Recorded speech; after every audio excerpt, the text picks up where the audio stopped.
ah, hati ang mga Pilipino. Merong pro Marcos, merong pro Duterte.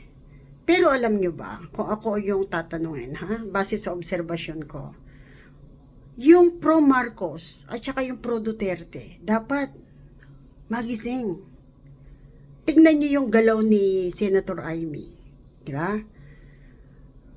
Lumilitaw, pro Duterte siya eh. Marcos siya, tapos pro Duterte. At tignan nyo rin yung reaksyon ni PBBM sa ginagawa ni Senator Amy. No comment, di ba? So, bakit nag-aaway ang pro Marcoses at pro Dutertes? Dapat hindi kayo mag-away. Ang tignan nyo dyan, yung magkapatid na hindi kumukontra si PBBM sa ginagawa ni Senator. Di ba? Ibig sabihin, nag-agree, di ba? Hindi nyo ibinoto ang Romualdez at saka ang Araneta.